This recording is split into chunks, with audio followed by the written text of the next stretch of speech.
Hi, I'm David Penn, Research Analyst with Finovate. We're here at FinovateEurope, and joining me is Jurgen Vandenbroucke. He is Director at EveryOneINVESTED. Jurgen, it's fantastic to see you again. Hello, David. Nice to see you. Excellent. I'm looking forward to our conversation. We've talked about a lot of very, very interesting things in the past, and I'm sure we're going to do a little bit of that today. Okay.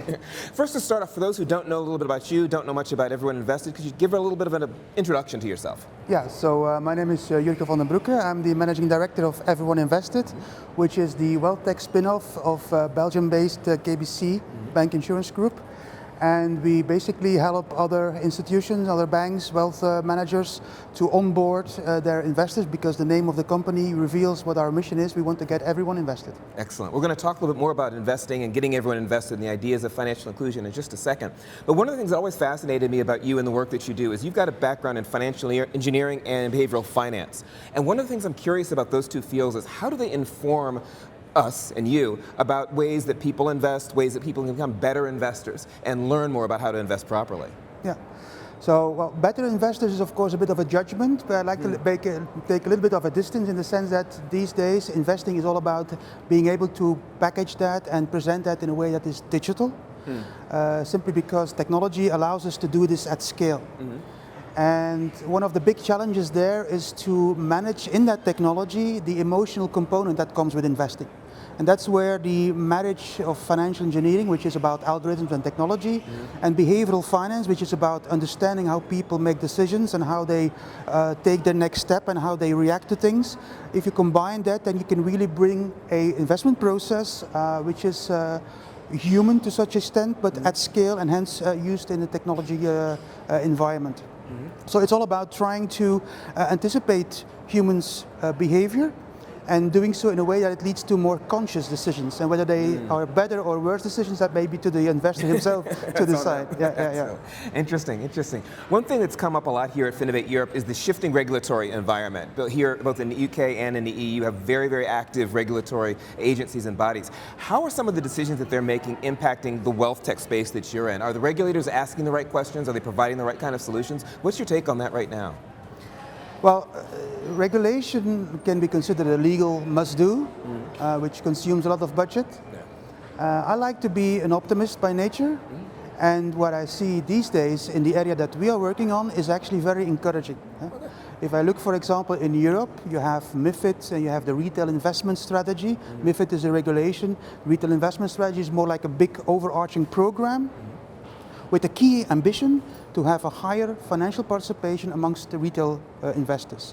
And yes, that has to be accommodated by investor protection at scale, because it's digital again, and that requires some additional regulation. But in Europe, for example, it will lead in the next coming years, and that has been recently announced, to something which is called suitability light.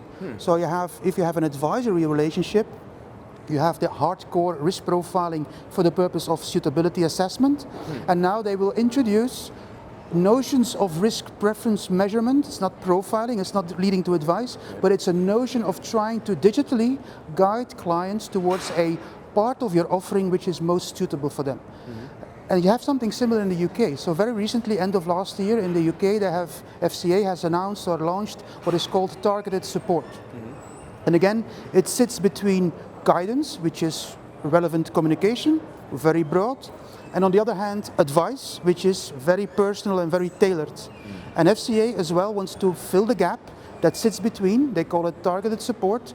The core of that offering there is client segmentation. Again, some distinction and discrimination between different types of people, but not narrow in the sense that it leads to investor profiling on a personal basis.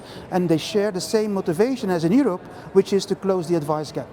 Advisory services should not be just for the happy few, people that are interested, have money and time to spend, but also for the general public, because it increases the societal financial well-being.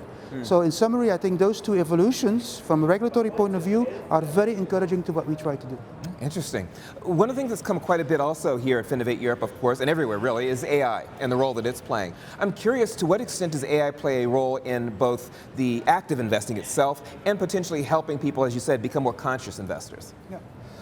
Well, there's definitely lots of roles to be played by AI in the various aspects of the investment process.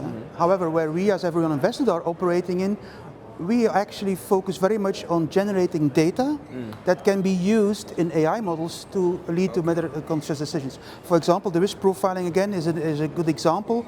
It is data generated by the client for the purpose of regulatory compliance, but the same data can be used, for example, to use and feed it into a large language model to describe the objective reality, which is the evolution of the financial market, in a tone of voice that relates to the client. Okay. So that's another way of saying, look, the individual nature, the hyper-personal approach of the client is nevertheless scoped with through a technology which consumes data which is coming from the client's preferences. Yeah, interesting, interesting. I'm thinking maybe by way of wrapping up, you just mentioned hyper-personalization a minute ago, and I know you're going to be giving a talk on the main stage in just a moment talking about hyper-personalization and open data. I'm wondering if maybe you could give us sort of a sense of the main concepts, the main message you want to be portraying in that conversation you're going to have. Yeah. Well, it's I try to keep it simple in hope that some of the message resonates. So the simple thing I will try to get across is that it's always centered around data. Okay. I mean, the fact that it is digital, as I said, you have to have data to be able to present your proposition in a way that is nevertheless coming across as personal, something that the client can appreciate and relate to. So the data is going to be, I'm going to talk about two elements of that. First of all is, how do you get to the data? Of course, banks have payments data, they know what kind of products clients have bought. But additionally, we have, as everyone invested, tooling that generates in a playful way data which is bringing complementary information value for banks. Sure. So the first thing is, how do you get data that clients allow you to use with their consent? That's a very sensitive point at banks these days, having data that you are allowed to use. And second is, what do you use the data for? You can use it for hardcore lead management or other kind of things. We also like to use it to personalize, again, the message that you show on the limited size of a smartphone screen. There's a lot of things that you can do better, and better in the sense, again, leading to more conscious decisions or more business.